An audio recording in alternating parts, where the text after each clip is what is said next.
All right, we wanted to bring on Frank Gaffney. He is the founder and president for the Center of Security Policy, because yesterday he was on TV with me. We were talking a little bit about what's coming and Islam and the war that is being waged now with ISIS. But I also, off the air, talked to him about something. There is a reelection campaign going on right now in the NRA for Grover Norquist.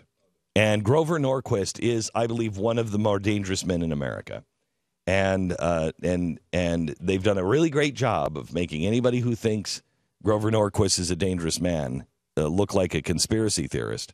But he is a dangerous man. And Frank Gaffney is with us now. Frank, how are you, sir? I'm terrific. Thank you so much for yesterday and the chance to reprise some of the points we talked about and talked about off air today with you, Glenn. So let's talk a little bit about Grover Norquist, because most people just don't know who he is. The left made a big deal out of him, and I remember for tax purposes. Yeah, 8 years ago, I remember thinking, oh, come on, Grover Norquist, who even knows who he is? But he actually is a very dangerous man and a big player behind the scenes.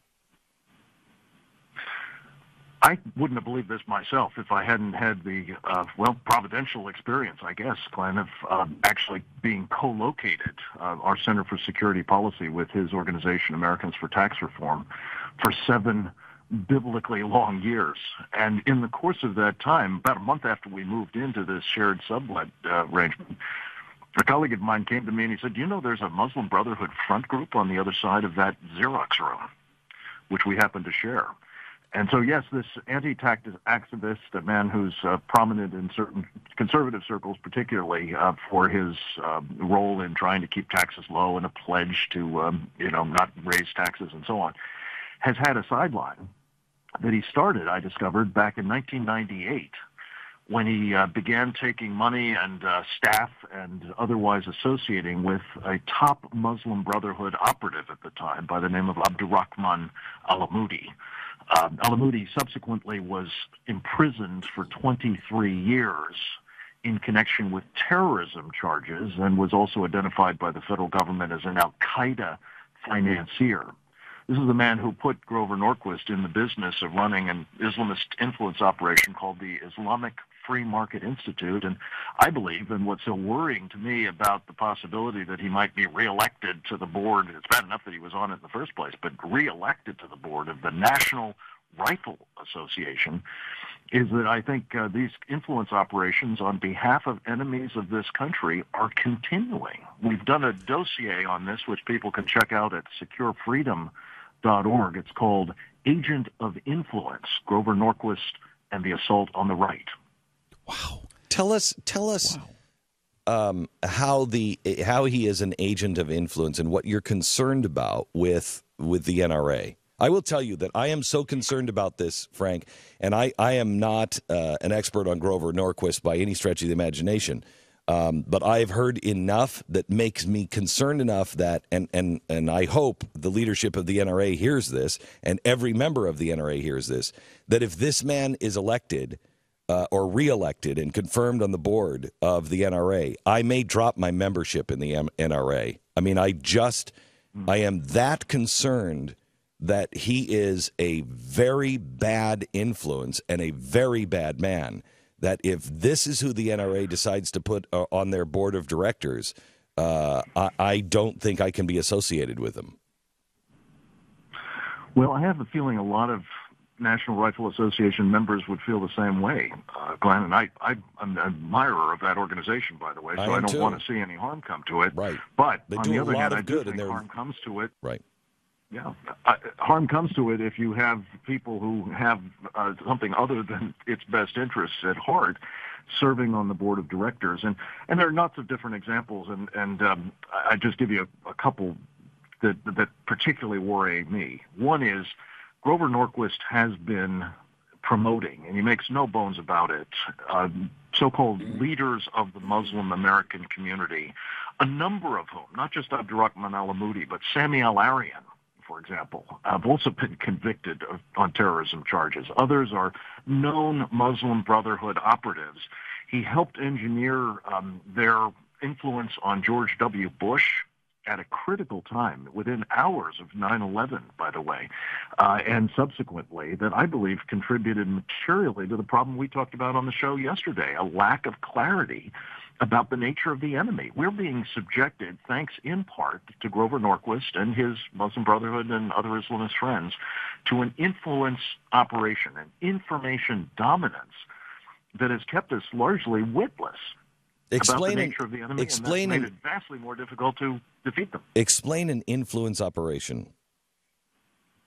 Well, an influence operation is one of the oldest pieces of tradecraft in espionage and state operations against enemies. You see what you can do to get inside their heads, to get inside their government, to get inside their civil society institutions, and undermine them from within. This is, by the way, the explicit mission of the Muslim Brotherhood. We know this from a secret memorandum, a plan, evidence down in Richardson, Texas in 2008 by the federal government. It says their mission in America, the Muslim Brotherhoods, is to destroy Western civilization from within by their hands, meaning ours, the infidels, and the hands of the believers, so that God's religion is made victorious over all other religions. And then it proceeds to lay out how the brothers are working to undermine from within the church, the media, academia, our financial sector, our government, and so on. And what I really am concerned about is the extent to which Grover Norquist has been an enabler of this, particularly against the conservative movement and against the Republican. Because that's a really serious charge you're making, that I mean, he's an agent of influence. Is he knowingly an agent of influence? What is his role in this, and why? Unquestionably, he is a knowing agent of influence. I've called him out on it for the better part of 15 years now. Wait, hang on just a second. I'm aware of the problem. I want to make this clear. You say he knows he is working with the Muslim Brotherhood as an agent of influence against the purposes of the United States of America and the Western world. Yeah, no, of course he denies this. Right, in fact, we have a new edition of this dossier coming out this week that has two extraordinary emails that he sent, one to the board of the National Rifle Association accusing me of all kinds of improper activities, and another to former Attorney General of the United States, Michael Mukasey, who, by the way, lent his name to this dossier, which was sent to the leadership at the time of the American Conservative Union about a year ago. And what these documents, and don't take my word for it. This is a 87-fact, 55-footnote document, all of which, with the exception of one item that I happened personally and uniquely to see myself on 9/11, but all the rest of it is drawn from official sources, corporate filings, testimony in trials, reports from the Wall Street Journal and the New Republic, and on and on. And what you cannot help but take away from a clear, objective reading of this dossier, Glenn, is Grover Norquist has, in fact, been serving as an agent of influence since 1998 for Muslim Brotherhood operatives and organizations, and, oh, by the way, for the Iranian government as well, running interference for them in a manner that is deeply, I believe, injurious to our interests. So these are documented facts. He does deny them. He will accuse me of being a racist and bigot and Islamophobe and so on, but it doesn't alter the facts. And the board of the National Rifle Association, and I believe the membership of the National Rifle Association, needs to know what these facts are. And if they do, I can't imagine that they want that guy anywhere near a leadership position in that organization. Frank, this is so hard for, I think, a lot of people, Republicans especially, to get their head around, because they can't understand why. He's not Muslim, right? Where does this come from? Why would he do this? I'm always asked that question. and I always demur because I don't know.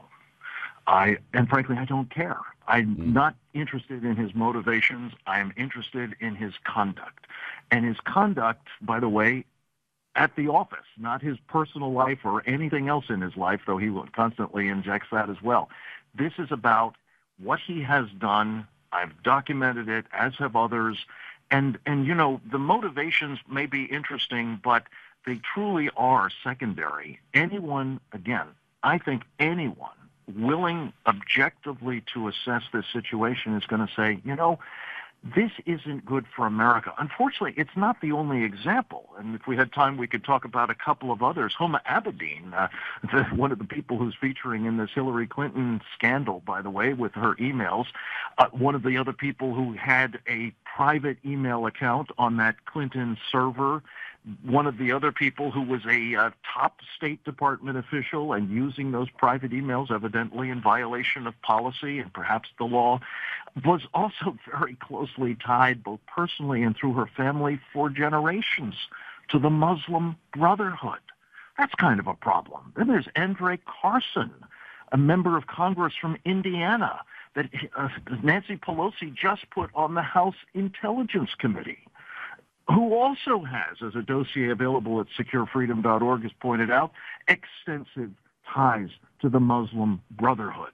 And then President Obama, in his recent Countering Violent Extremism Summit, talks about this wonderful mosque in Boston that is his outreach partner for countering violent extremism up there, called the Islamic Society of Boston.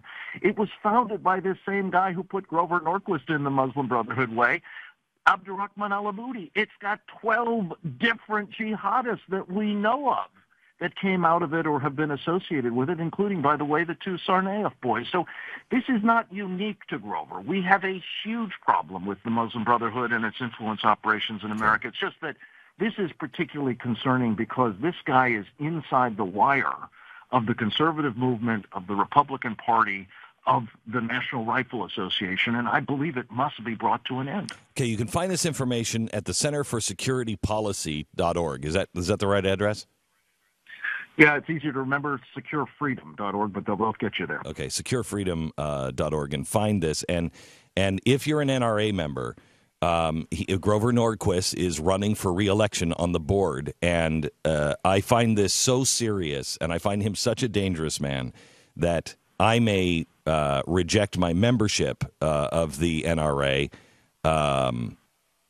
if he's reelected. I just don't think I can stand with the organization. And I love this organization. I think they do an awful lot of good, and I think they are really good people. And I've helped raise millions of dollars for them. But Grover Norquist is a very, very bad and dangerous man, in my opinion.